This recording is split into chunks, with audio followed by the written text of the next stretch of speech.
We are now recording. Good morning, everybody. Thank you for coming today. My name is Mike Smith. I'm an editor at the Daily Herald, joined by John Radke, editor at the Daily Herald, Kevin Schmidt, Rick West, and Brenda Shorey from the Kane County Chronicle. This is one of 3 endorsement interviews for Kane County Board. I will be asking questions of all of you. I will make every attempt not to ask them in the exact same order so that Drew doesn't always go first and Roberta always go last. We will have Rick and Kevin are likely to write stories based on this interview and other factors as well. So everything here, of course, is on the record. I will make every attempt also to keep you no longer than 1 hour. I know your time is precious. So how I'd like to get started is I'm going to ask each of you to introduce yourself and give me a little bit of background and try to keep it to 30 seconds to a minute. But I want to know about you. So Roberta, you're on. Me first? Yep. Okay. Hi, my name's Roberta Andreessen. I do go by Bobby. That's my nickname. Okay.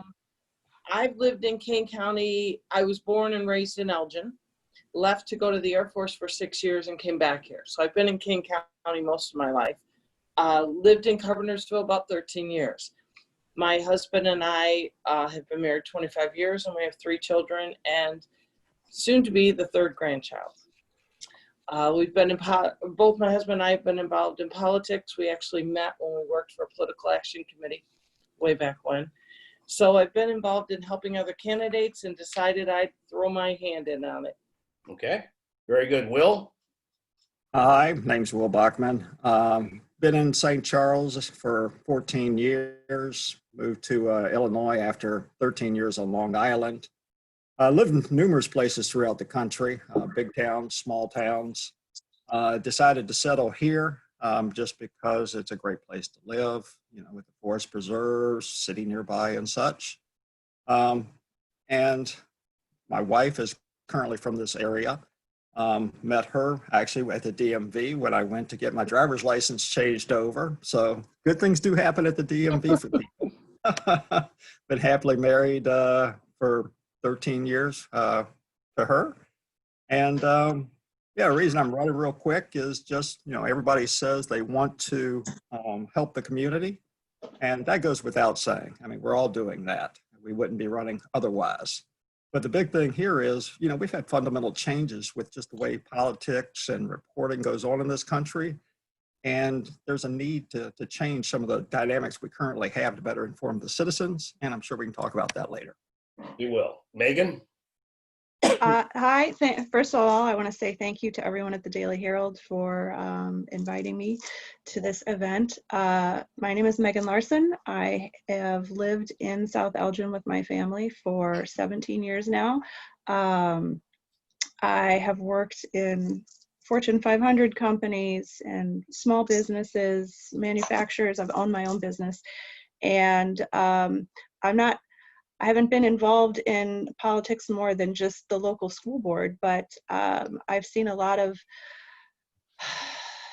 things that have happened within the Kane County Board that made me decide to run. My husband and I have been together for 19 years, and we have 1 child, and we love our community, and really, this is just an opportunity to get more involved. Thank you. Drew? Hi, my name is Drew Fraz, and I'm running for re-election to the Kane County Board, District 18. District 18 is what I call Central West. So the communities of Mill Creek, Elburn, Caneville, and Maple Park. I'm a lifelong area resident, and my wife and I have run a small business for 42 years and just retired last year.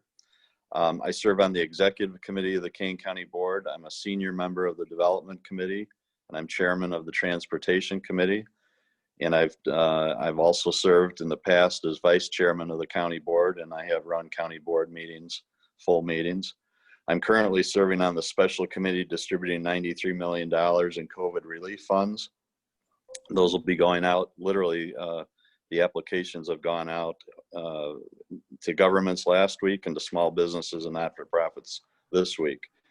In the above positions, I can get things done for my district as a senior board member and chair of those committees and active on those other committees. I'm proud to be able to work with Democrats. I have many friends on both sides of the aisle, and we get along great and we can get things done. So I would like to serve in an additional term. I have 2 big projects in the works. I initiated the project of building our new multi-purpose building, which replaces the coroner's office. And as transportation chairman, I'm anxious to wrap up the Long Meadow Parkway Bridge project next year. Thank you. Mark? Thank you. Good morning. Mark Davis from County Board District 14. Also a longtime resident, married, wife Melody, and raised our kids here. And we now have 4 grandchildren here in Kane County that I get to see frequently, which is great. We're also small business owners and create jobs here in Kane County. And that allows me to look at the work for the board through that perspective of, a small business encounters a lot of the same challenges. And so when we look at budgets, I live that kind of challenge. But I've had the privilege of serving on virtually every standing committee there is at the county board and chairing quite a few of them. Share a lot of Drew's experiences, including the recent effort on the multi-use facility, which is in my district. And it may sound a little corny sometimes, but I feel passionate about government at the local level. And it's been a mission of mine to reach out to people in the district during all the years I've been there to talk to them about the importance of that it's not just presidential politics, it's things that happen right in your community. And I've enjoyed working to help with those issues and want to continue to do that. Thank you, Mark. I'm going to ask another general question just to kind of get to know where you're coming from a little bit better. It's fairly simple. I'm just going to ask the question, and whatever it means to you is how you should answer. So I'm going to ask Megan first. What do you like best about Kane County? What does it do right? I think Kane County is really strong as a community. There are a lot of diverse towns and cities within it. You've got Elgin, and you've got Aurora, which are more urban feeling, suburban, and then you've got a lot of farmland. So you have so many different people coming together to make this vibrant community. And I think that we still maintain that sort of small town feel while providing a lot of services that people need. Thank you. Mark, what do you like best about Kane County? Well, it's home. And I've enjoyed watching things grow and evolve, and as was just discussed, the diversity that we have here, the rich agricultural background, but we also have Aurora and Elgin that offer sort of a much more of an urban setting. There's everything you need out here, whether it's farm to table produce, or a theater show at the Arcada or at the Paramount. And this is where our company has been. So I've been involved in a lot of people's lives here. And it's a great place to live, work, raise a family. Thank you. Bobby? I would have to say I agree with both of the other candidates, but in addition, I'd say the parks and the beauty we have here. We just have a lot of places that you can kind of go that you feel like you're not in a large city. My husband's from Chicago, and when I tried to convince him to move here, that wasn't anything he would consider. Now he says he'd never move back. He just loves the beauty, and we have a large cities within, but we also have places like East and West Dundee where you can have the real small town feel. Will? Well, it's really tough going forth when we're talking about something like this, because they pretty much covered everything. We might go first next time, Will. That's great. It's good. It's just a great place to live. Like I say, I've had many experiences, big cities, small cities on both sides of the coast and in between. And this is just a good mix of it all. I mean, we're close enough to Chicago to enjoy what they offer, but the local community here in St. Charles and Kane County in general, it's just very diverse. I mean, culturally we're diverse. The different kinds of activities you can engage in, you know, it's pretty much all here for us. So just a great place. Thank you. Drew? I get to go fifth, but that's fine. Okay. I've born and raised in Geneva, smack dab in the middle of the county. So as I was growing up, you know, we went to both Aurora and Elgin equally for shopping and things like that, because they were the bigger cities. Then that's north and south, but thinking east to west, we have what we call the urban corridor, which is the river cities that kind of bind us all together with the river running through them. And then to the west, we have the county calls the critical growth area, which would essentially be a suburban environment. And then where I represent kind of transcends from suburban to the rural areas. For example, I live in the middle of a cornfield, but in 10 minutes I can be into Geneva or St. Charles and enjoy all the benefits to what that has to offer. So I like it a lot. And as a small businessman, I was a contractor. It took me all over the county. So between being here all my life and that, I thought I knew it really well, but I will admit I had to learn a little bit more and get to know the communities north of Elgin. A lot of us used to think this county stopped at Elgin, but you got the two Dundees and Carpentersville and even Algonquin. And it was kind of fun getting to know those communities and the leaders up there. The county is expected to have a shortfall of in the neighborhood of 14 million, maybe a little bit more, a little bit less. What needs to be done to offset that or to start bringing that down? We'll start with you first. Okay, thank you very much. Well, it's still kind of a fluid situation. You're correct. It's a $14.5 million shortfall in the budget this year, largely due to the lack of or reduced economic activity that's occurred because of the COVID-19 pandemic. Well, first of all, let me say that the fastest way to start working on that shortfall is to ensure we can get our businesses and our employees back to work as quickly as we can, because, I mean, these are projections based upon, you know, estimated probabilities of what's going to be occurring. So the best way to do that is to fight the pandemic as effectively as we can. And that takes all of us in Kane County. I mean, we really need to ensure that we can work together and provide a safe workplace and a safe environment for the customers to get back. Now, if we're actually talking about the total shortfall, in addition to that, there's a couple of things going on that could help us offset that somewhat. At the federal level, basically everything is interconnected, whether it's federal politics, state politics, it all filters down to the county level. So what is happening at the federal level as they're trying to get another pandemic package through, they're looking for additional support, financial support to states and counties. So hopefully we can get some there. Additionally, the fair tax is on the ballot for this November.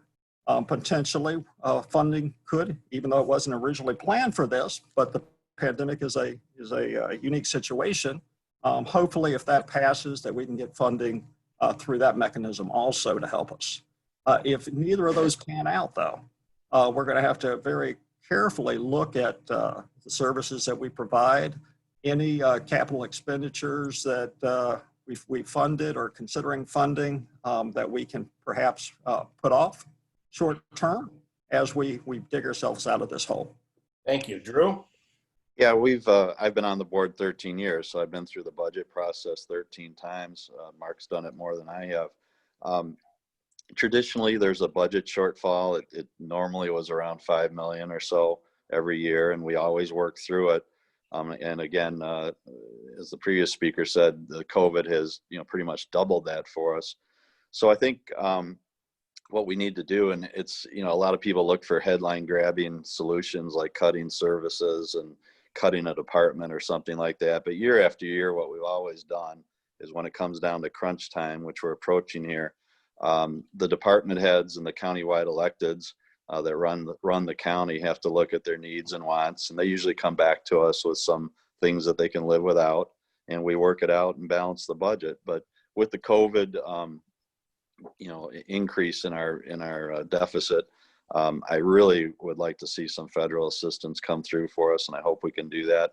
But we also have a balanced budget relief fund and some other funds that we can draw from to help make up the cost. Mark? Thanks for that lead in, Drew. Drew and I have worked on many of these over the years. I guess I'd like to point out, and it was mentioned already, that a lot of this gap is represented by lost revenue, not by increases in spending. I think we have a very strong history in our budgeting process and in our approach to this of not having wasteful spending, of not operating in deficits. With the pandemic and the tremendous negative impact, yes, addressing that, which we are doing. Drew serves on that committee. I've been, following it closely, and that plan is in action now. It was also mentioned that the fair tax would be something that would help, and I'm going to have to strongly disagree there. That that actually flies in the face of helping small businesses, which we do want to have return and be strong again to help our tax base. So not a fan of that. We'll do like we've always done. We'll roll up our sleeves. We'll work with our department heads, with our countywide electeds. We'll look at mandated services versus others. We'll look at wish lists versus absolutely needed, and we'll sharpen the pencil, and we'll get to a balanced budget like we've done every year. Sounds good. Thank you, Mark. Bobby? I would have to say I'm a trustee here in Carpentersville, and I don't know the budget from each village, but I know I'm very proud that Carpentersville has stayed pretty steady with what the income we've gotten from last year. So we've done really well, and that's because of some of our bigger businesses like Walmart and Home Depot and Woodman's that have helped us. But I agree with what Drew said, that each year I'm sure there's a budget shortfall, and different departments have to get together and discuss how they're going to make it work. And I have no doubt with the leadership we've had with Mark and Drew, we'll continue to do that. Thank you. Megan? It's my understanding that the budget for this year that was projected for Kane County was already going to run at a higher than normal deficit, and then it got compounded by COVID-19. And I think there are a couple things that we need to do as a community and as a board to try to counteract that as best we can. We really need to support the businesses within Kane County and work to get that CARES funding pushed out, because we are behind a lot of other communities in distributing that funding. And, businesses are struggling, families are struggling, and we need to help support those businesses. We need to strengthen and partner with NGOs and private organizations to create opportunities for businesses to open safely during COVID and have the opportunity to create more jobs. There are a lot of opportunities that aren't really being fully utilized at the county level. There's the hub where farmers are struggling, and that can connect them to businesses, to grocery stores and restaurants, where we can, strengthen our food supply here, and also, get those businesses moving, get them partnering, so we're able to really support at all levels in King County. So I would like to see and bring experience, from the private sector into the public sector, and really create those partnerships where we can make it advantageous for businesses to grow, and have that not only get revenue that way, but also help create jobs. Thank you. This morning, the sheriff announced that as of the September 14th testing, that nobody at the sheriff's office had tested positive for COVID-19. A few of you have mentioned that so far in our first 20 minutes. I'd like to ask, what challenges do you see moving forward in addressing COVID-19? And we'll start with Bobby. I would say the challenges are probably equipping our fire and police and our health workers. and that CARES, the 92 million, is going to come forward to help that. I know in Carpentersville, we've submitted about $3 million in requests for funding. And I think it was maybe 2.2 million that we, as our population, qualified for. So there's more that we need. And I know there's more in the CARES fund that Pritzker and the state have been holding back to try to to make their budgets. And I really think we need to push to get the rest of that money released. Thank you. Megan? I think what we need to do is we really need to, beyond, equipping our first responders and our health workers, we need to really make testing accessible to people. We need to make it easy to get. We need to make have the results come back quickly, and we need to strengthen the health department's ability to do contact tracing so we can try to stop outbreaks before they get out of control. Thank you. Mark? Well, I think a lot of what's been mentioned are solid ideas, and I think the good news is that we're pursuing those things. We're, relying on the expertise of Barb Jeffers, our health department director. We're, following the science that's available. We're working on funding for all the things that they need, including the contact tracing. I think not letting up on the messaging is maybe the, kind of the role for us at the board. People grow weary of hearing the same things. It's not that they're any less important, but they become numb to some of it.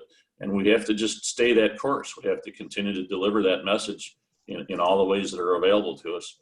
That it's important to stay safe, to wash your hands, get your flu shot, use a mask, the whole works. The rest of it's, we're working on the things that are available to us, distributing funds and making sure PPE is available, and the training is available for those first responders.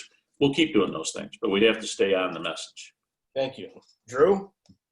Yeah, I do want to congratulate Sheriff Hain for pulling that off. I mean, it's phenomenal to have that many people in that close of quarters and not have a problem with it. The burden of this has fallen largely on our health department and our sheriff's office. My personal feeling on the response, at least at this point in the game, is that it's a balance of reopening and at the same time looking for those hot spots and isolating them. And the contract tracing that Mark mentioned will certainly go a long way to help with that. Again, we've got $93 million. We gave 45% of that to every municipality in Kane County to do their own local thing. And then we've fully funded the health department's requests and the sheriff's requests and all the other departments. So I'm really happy with our response. I'm very proud of it. Unfortunately, with that said, it's we got to always remember that we've lost something on the order of 334, I think it is right now, of our residents. Right. But that's where we're at right now. But I'm really happy with our response. And I gotta acknowledge the federal government for sending those funds for us to work with. Thank you. Will?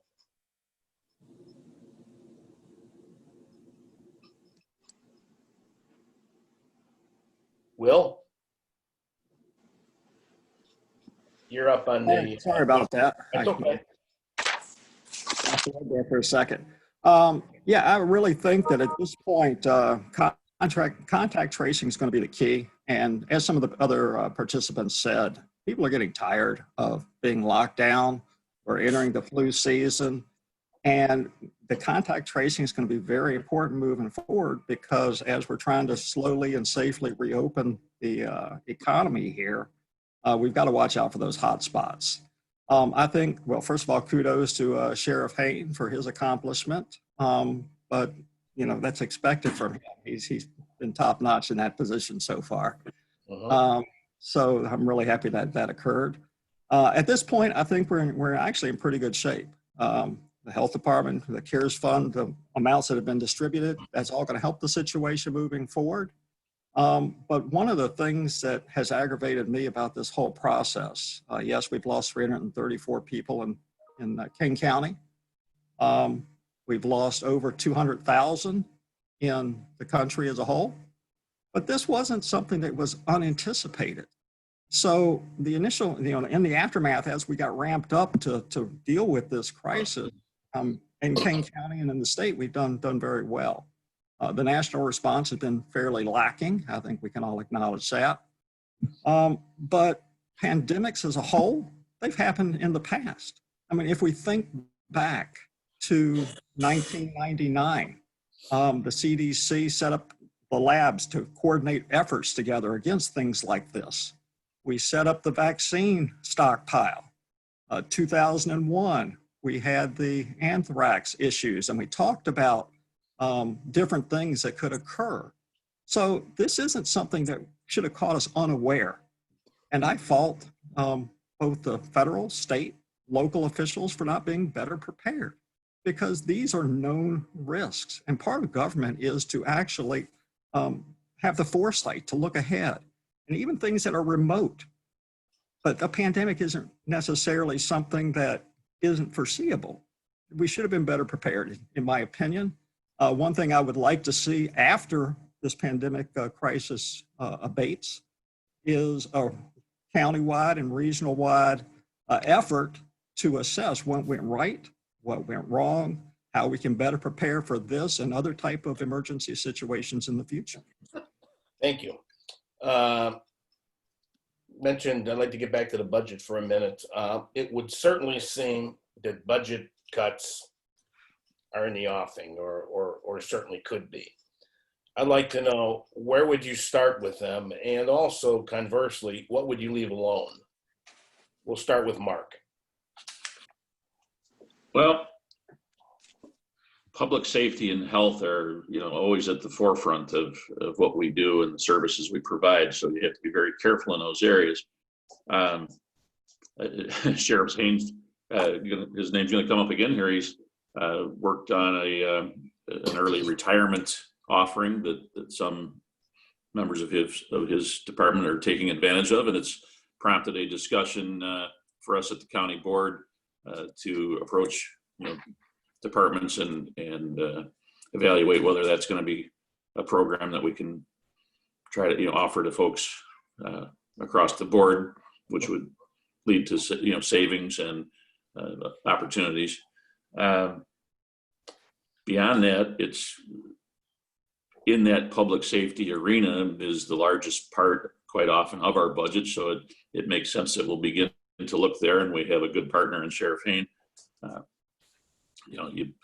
You look at the essentials, you look at things that can be put off or services that can be slowed down, and keep safety and health always at the forefront. There's hundreds of line item things that will eventually, go through, but too many to list for you right at this moment. Right. Drew, what might you start with, and what might you leave alone? Yeah, well, I got on the board in 2008 when just as the Great Recession was starting, and then we went right from kind of getting back on our feet there, and then the COVID hit. So since I've been on the board, the county's been very, very frugal, and including at one time we cut the health department by about 50 people or so. So there's nowhere to cut there, and especially in these times. So I'm not a big fan of talking about cutting departments.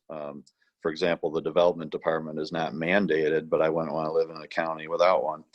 So I think one thing that's come up recently, we've talked about our judges have been clamoring for more courtrooms in addition to the courthouse for a while. And the reality is, with the COVID and the teleconferencing, now we're having, telecourts.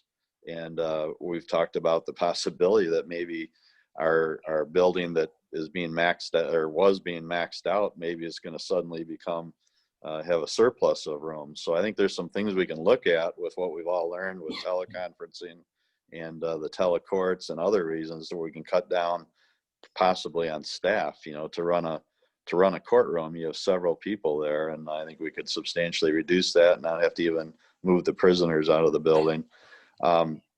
We recently talked about our farmland protection program, which my district, as well as some of the adjoining western districts, benefit from greatly.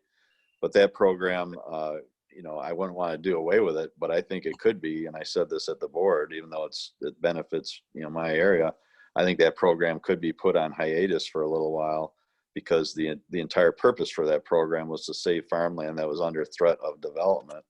And that threat, especially in those far western areas, has really been reduced lately. Will, I'm looking to see where you'd start and what you might leave alone if it came to budget cuts. Well, that's the first thing. I mean, you preface this whole conversation with that it appears that budget cuts are going to be necessary. And I think it's really too fluid at this point to actually say that there's going to be a great need for substantial budget cuts. So until we get a firmer grasp on that, it'd be kind of disingenuous for me to throw out a whole bunch of cuts that I would consider. However, as some of the other people said, you know, public safety and health department, the health department's already been cut, as was said previously, pretty much to the bone. You've got to leave that alone. You know, I've got a financial background, so budgets are very important to me. I try to save pennies wherever I can. A couple of things that were mentioned about how they've handled shortfalls in the past was the department heads get together and they come up with things that they don't need or, you know, they put off. My question is, why do you have to wait till a budget shortfall for that to occur? I mean, that should be everyday operating practice. I mean, it's wasteful otherwise. If something's not needed, why take the taxpayers' money and utilize it? So that's one of the things that we should have been better prepared for. We've had no increases really for the last 8 years or so here. But everybody knows that spending goes up at the rate of inflation. Now, inflation has been low, but it's a cumulative type effect. So in effect, we've already had spending cuts occurring just by not acknowledging the increased spending in some areas. So if we had at least had increases at the rate of inflation, which would be very small, we would have had a better reserve to handle emergencies like this, better funding for our reserves anyway. As to cuts, I really, at this point, without talking to the department heads and coordinating and seeing where we can save funds and working with my constituents, because we actually are representing them. We need to ask them what services or what areas beyond what we can get from department heads should be looked at. And that's the big thing. Everybody talks about taxes and such. We're only paying for services. So it's kind of sad that in the environment we're in, with communication being so easy, that we aren't allowing them to understand what we're trying to do and get input from them. Thank you. Megan? I think the county has run very lean for a very long time and cut pretty much everywhere that you can cut, even to our detriment, often, like with the electronic home monitoring. I think instead of focusing immediately on where we can cut, we should look at where the inefficiencies are, where are the redundancies, where can we make improvements to processes and systems and departments so they can capitalize on that sort of economy of scale. What can we do to improve how we are buying services, how we are buying products and things that we need for the county? Are there ways that we can be more efficient, be more innovative, and reduce, can we use technology to make our services run better with less output? I think that's going to be really key. And that way we can still improve the services or make it easier for people to access county services, but we're doing it in a way that is more efficient and therefore less expensive. Thank you. Bobby? Hi, I like that Megan had mentioned technology, because something Tom Hartwell did, adding the automation and the technology, spoke with him this weekend, and he had talked about saving $1 million a year in the county. We need more ideas like that. We need to think outside the box, not necessarily what we're going to cut, but before the budget comes, what we can add, what income we can get. In our personal budgets, when we look at home and we say we don't have enough to pay for this, some of us get a second job so we can do a vacation. Of course, the county doesn't have that option, but we have things where the county could make some money. Accounting is my background. I started out in law enforcement, so I have a heart for the police and the fire. My dad retired from the Elgin Fire Department, and so I don't want to touch. Plus, I mean the need for both of these safety things in the county, but I wouldn't want to touch their budgets unless they were doing anything that was wasteful. But I think there's ways we can make money. We have the Fabian Parkway, the old jail that has been taken down. I understand that property's worth $5 million. We need to be looking at investors and getting that sold. There's other ideas. I've been working with Carpentersville here just because that's where I live and that's where I'm on the village board. But I'd like to look on a county level of where we could make money. We have some property here in Carpentersville. We're looking at turning into a small Ravinia type place. So we have outdoor music festivals. Of course, with COVID, this kind of shut everything down, but that's something we're going to be addressing in the future. So we have an income coming in. I think we could do that all over the county and improve our budgets. Speaking of, thank you, Bobby. Speaking of making money and thinking outside the box, what about? Before you move on to the next topic, just if you can allow just a brief moment to maybe clarify a little bit on this budget process. Sure thing. I heard the suggestion that we haven't been prepared. We shouldn't be waiting till the last minute, and I want to make clear that as a county board, you ultimately hold the purse strings, but you don't manage each of those offices. You've got constitutional offices, you've got offices with internal control statute protection. So they bring you these things, and then, as I said before, you kind of roll up your sleeves and you go through them. And that's a process that happens every year. We should have been more prepared by taking more taxes, with inflation.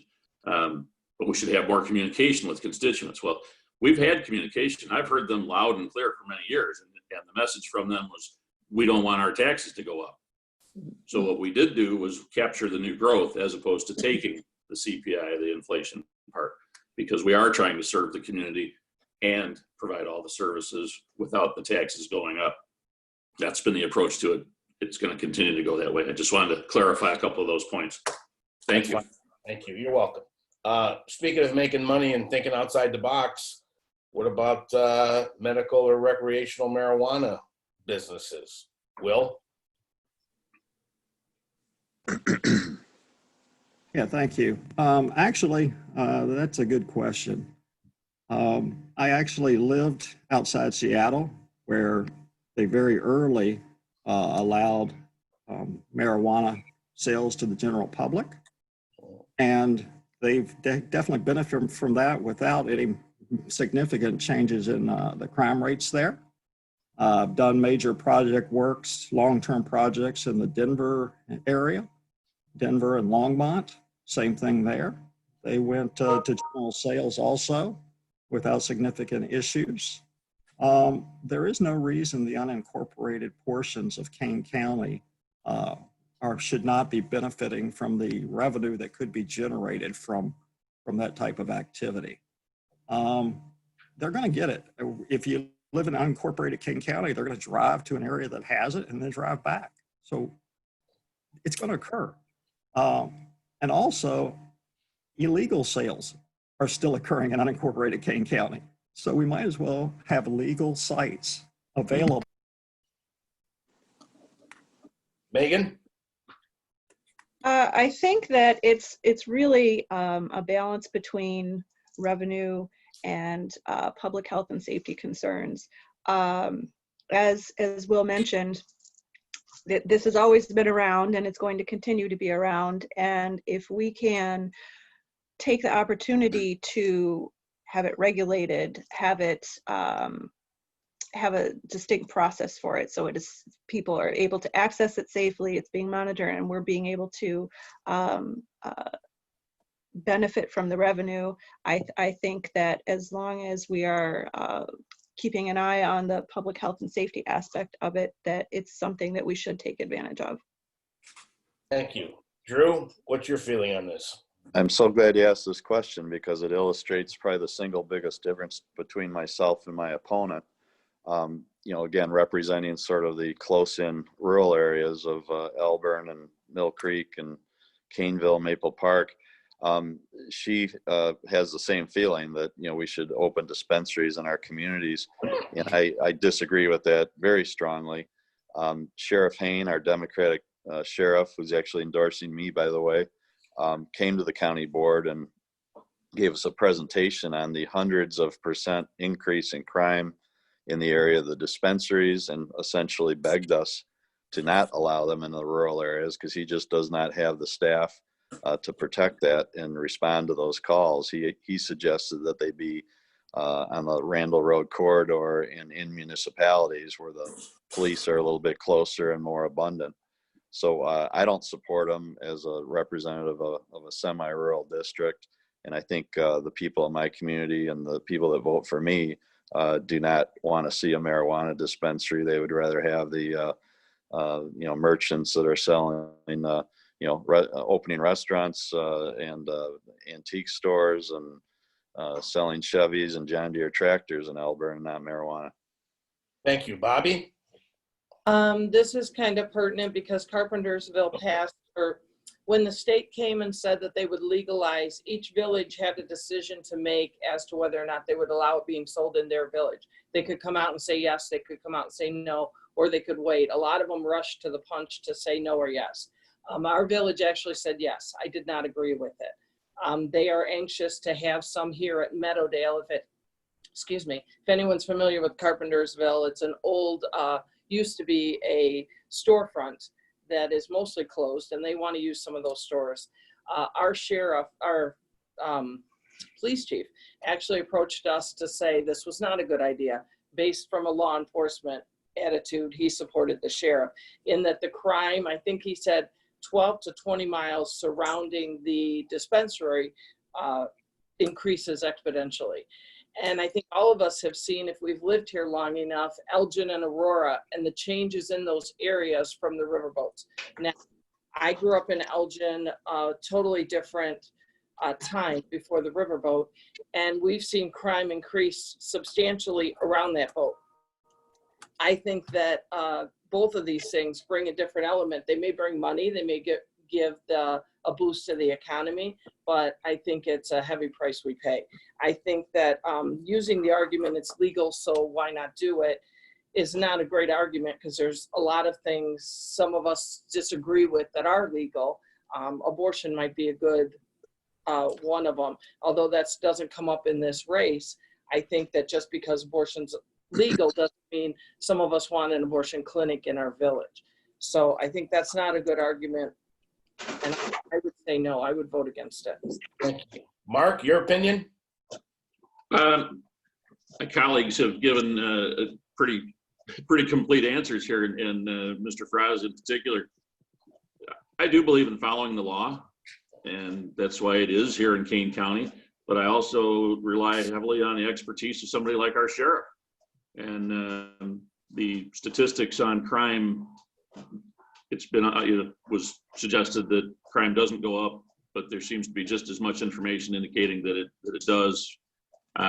He asked us in no uncertain terms to not allow this to happen, that he didn't have the manpower to sufficiently police those areas and watch it. And I respect that and stand by what we've done so far. Thank you. Before we move on, may I interject something real quick? Certainly. Go ahead, Will. Crime around these dispensaries. One of the things you find at the people that actually go to these type of facilities are ones primarily that you're not thinking of being involved in crime generally. It's the more well-to-do populace, more financially able, that would not participate in this type of activity due to its illicit nature previously. So what happens is, because the dispensaries are regulated and taxed, the products there are actually more expensive than what you would find in an illicit market. So the people going there are just going through that method because it's legal now, and they can actually do their activity and do it legally, albeit at more expense. So the crime element is not really like it's as large as it should necessarily be considered because you have to consider the clientele that's going there. Thank you. I want to switch gears here for a second. I'm going to try to wrap up here in the next 10 or 15 minutes. One of my final questions deals with redistricting, which is going to happen, and I want to put you in a position of being solely in charge of redistricting. How many districts do you want and why? And we're going to start with Drew. Yeah, well, that's a subject we dealt with that 10 years ago because it comes up every 10 years with the census. And at the last time we reduced the board from 26 members to 24.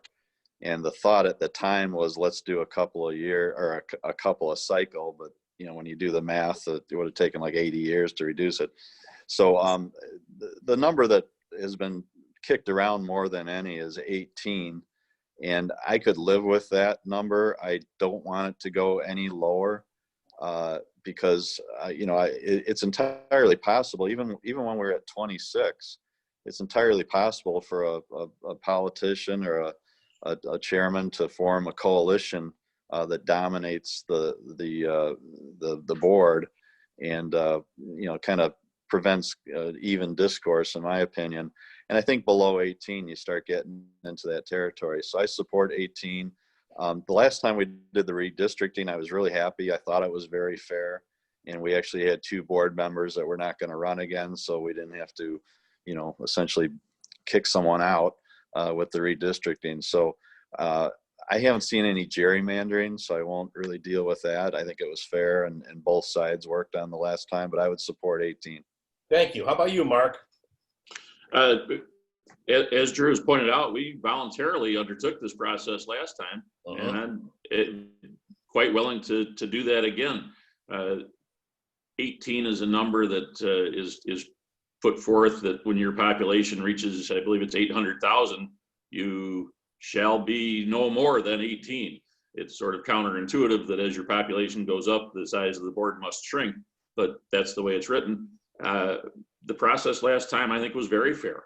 I sadly said goodbye to some of Drew's old neighborhoods. I lost to Geneva precincts, but the result was that I had a more consolidated district, which is now, how District 14 looks now. And I would engage in that same process again and see if we can find a way to reduce the size.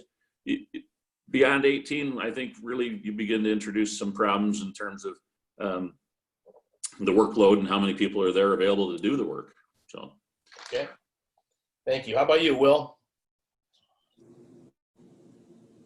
Yeah, my constituents that I've talked to so far, and it's been thousands, this is one of the things I'm strongly encouraging. And if it doesn't get done, I promise you somebody, namely me, will get an effort to get it on the ballot next time because the people want it. They want it reduced. I mean, Kane County board members make between $25,000 and $46,000 a year for a part-time job.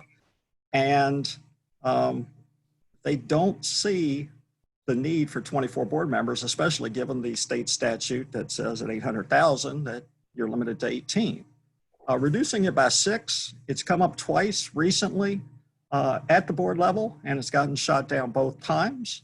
Arguments that were given for that were, as one of the panel members said, the increased representation that would be involved. It's kind of disingenuous, though, that argument, because the district sizes would increase by less than 7,500 people per district. If you go to 18, and the level of communication and outreach that goes on from board members to their district is minimal at best. So adding 7,500 people is very, very insignificant. And yeah, it's kind of laughable they would bring that argument up. The other thing is the amount of money you would save because there's additional committees that you would have to serve on potentially would offset some of that savings. Basically what would happen is you would save up to $2.8 million over 10 years by reducing it. And the salaries and benefits. The additional committee assignments, if you decided they had to be compensated, would really work out to be on the max end, from my calculations, about $1,200, $1,250 per member per year. So even at that extra expenditures for that, it's less than the cost of one board member seat that you've removed. So again, that's kind of disingenuous that if you actually look at the numbers. So yes, I'm for going to 18. I would do it quickly. I'm surprised it hasn't already been done because it's basically wasteful of the Kane County taxpayers' money. One thing I would like to see though is the money be used for the hiring of a county administrator to better serve the administrative departments. That's another whole topic though, and get into that later. As to gerrymandering and how the redistricting should happen, there's plenty of organizations out there, several organizations out there that can assist with independent, nonpartisan work in that regards. If we can do it without that expense with, Democrats and Republicans here in Kane County, that would be great. But if necessary, I would recommend an independent agency or independent company come in and help us with that. Sounds good. Megan? Well, as everybody coming at the end, a lot of things have already been said. I don't have a problem with the number 18. I think that it still makes sense with a county our size. As far as the redistricting goes, I think we still need to make an effort to respect that diversity that I mentioned before with the different populations and the different interests that they have. For instance, you'd have constituents have different priorities if you're in an Elgin area versus you're in or an Algonquin area versus some of the more rural parts of our district. So I want to make sure that when the redistricting happens, that we're taking that into account and everybody's voices are still being heard and represented. Most of the constituents I talk to don't even know what the county board does. So I don't think they would necessarily be upset or notice if the number goes down to 18. Okay, sounds good. Bobby? I campaigned on 16, but I would totally support 18. I do agree with all of the ideas brought forth. I think we need to do something like they do in Iowa. I think it's called the computer modeling system. It's nonpartisan. It's a way to redistrict and to keep the communities together. Where was that at? Iowa. Iowa? Computer modeling system. And it's a fair, nonpartisan way to redistrict. Okay. I'm looking at the clock here. I got a couple more quick questions and we can wrap up. I want you to answer this in 1 minute or less. And I want you to think about being king or queen for a day. And you can do anything in the county that you want to do. You can change anything, bring anything in, do whatever you want to do. What would you do if you were queen for a day, Bobby? Oh, wow, me first. Yeah. I guess I would look at the whole county and trying to combine some of these positions. For instance, Dave Rickard is currently our treasurer. He's running for Kane County Board chairman.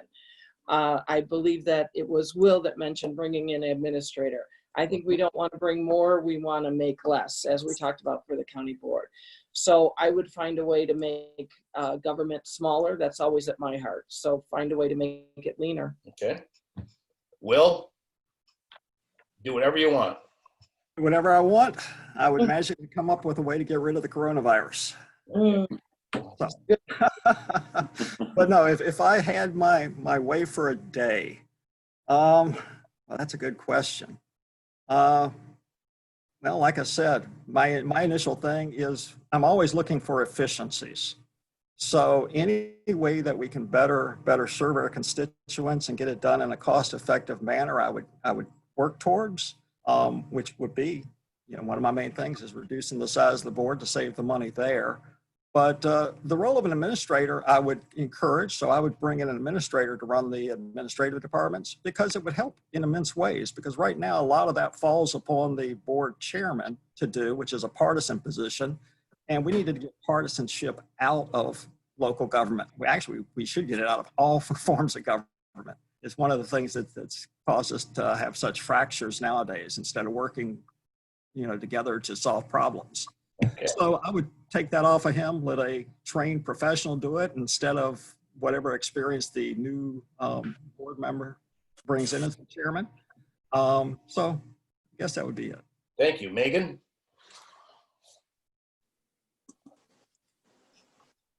Hope you're on mute. Thank you. There you go. We'll use the word that I would use, efficiencies. I think I would like to come in and meet and understand all the different departments and look at what we could do better, what we can do more efficiently using technology, what we can do better, partnering across different departments to really utilize the full scope of whatever services or technology that we have, that can, be replicated through different departments, so we can create efficiencies, reduce spending or reduce the cost of that, and really funnel that into other efforts that we need for public health and safety. Thank you. Mark? Gosh. Well, it's interesting that in an effort to save money by cutting board members, we would then pay to draw a map and hire an administrator. I'm not sure you'd end up with any savings that way. But I have suggested in the past, and I want to be careful to point out or premise this with, Sandy Wegman has done a fantastic job. That office runs beautifully, smoothly. It returns money to the general fund. I have suggested, however, in the past that, in an attempt to streamline and gain efficiencies, the recorder's office could come under the clerk's office and save one whole elected, countywide elected position. I would not suggest removing Sandy. I would suggest perhaps that she could be the last of that particular position. But if I had a magic wand for what could I do? It would be to get every registered voter to actually vote. Okay. How about you, Drew? Well, King Drew, who would be well loved and benevolent, by the way,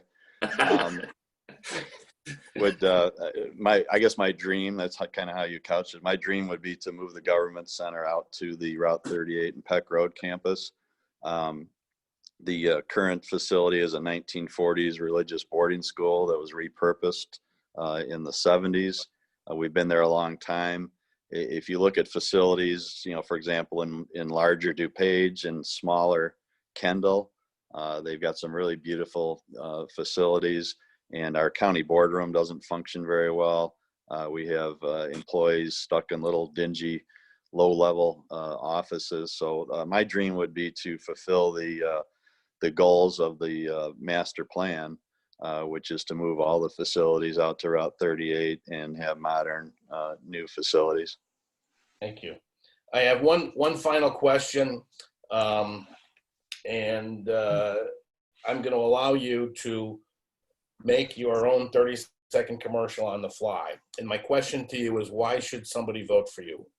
I want you to convince people to vote for you. And I'm going to look at my watch and try to keep you all to 30 seconds. So we'll do the best we can with that. So why should people vote for you, Mark? Leading off. All right. Yes. Again, at the risk of sounding corny, I'm you. I'm each one of you. I live here, work here, have created jobs here by having a small business. So I live it. I understand a budget not just from a conceptual standpoint or analytics, but from a day-to-day operation. The COVID-19 hit our company hard, and and our employees were at risk. So I live this. I share it with you. I've done it for a number of years now. I think I do it pretty well because I really care about it, and local government is of great importance to me and to you. Thank you. You went over a little bit over the 30 seconds. So me being an old softy, if you go 30 seconds to 60, I'm not going to cut you off. Drew, you're next. I'm very proud of my 13-year history on the county board. I've consistently had one of the top meeting attendance records at both the county and the Forest Reserve. I have a long history of negotiating some very big controversial zoning issues, including the MA Center campus, the Lafarge gravel pit expansion, and the Markland School in Mill Creek. I've facilitated hundreds of acres of open space purchases by the Forest Preserve in my district, completed the Anderson Road project, stopped the train horn noise at Mill Creek. That was a huge project that took 7 years. I know and well work with community leaders in the district and outside of the district. And I know the 520 square miles of Kane County very well, its villages and rural areas. I'm available 24/7. My cell phone number is out there. And District 18 is a very busy district. Mill Creek, being the largest unincorporated subdivision in the county, is a small town, and I'm essentially the de facto mayor. And I don't think my opponent even knows how things are run over there. So I'm very proud of how that has come along. So I would lean on my record and ask for your endorsement. Thank you. Bobby? I have an accounting background, also administrative and office management background. I think I could bring that to the county board. I would vote and work to keep the property tax freeze. We've had it for 8 years. I'd like to see another 8 years. And maintaining and enhancing the forest preserves is probably top of my list, and finding ways so that the county can make money. Thank you very much. Megan? I remembered to unmute myself first this time. There you go. I have a business background, and I would like to take the opportunity to take the private industry experience and bring it into the public sphere.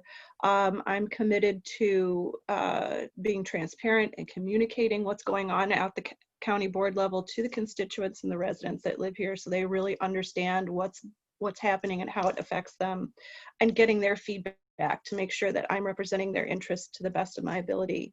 I'm committed to creating opportunities for jobs and job growth, and bringing in more revenue by creating public-private partnerships, and really making Kane County a destination for new businesses to start and incubate and grow in order to bring in revenue and also create jobs, while respecting tax responsibilities and not spending more than beyond our means. And Thank I you. would appreciate your endorsement.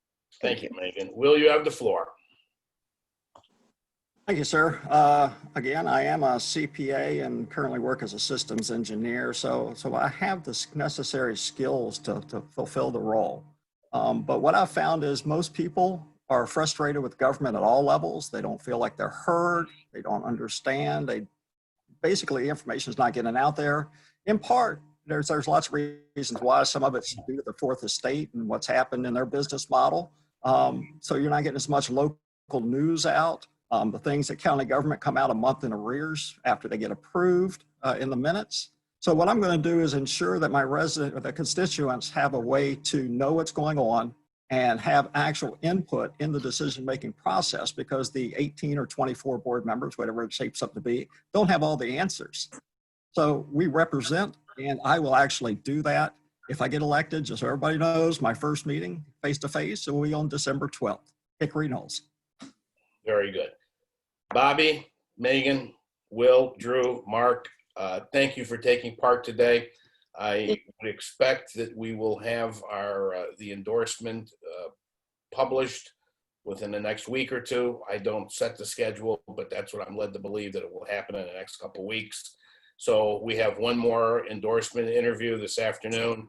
So again, I appreciate you taking time out of your busy day. I went a few minutes over an hour, but thank you for taking part, and have a good rest of the week, everybody. Thank you. Thank you so much. Thank you. See you later.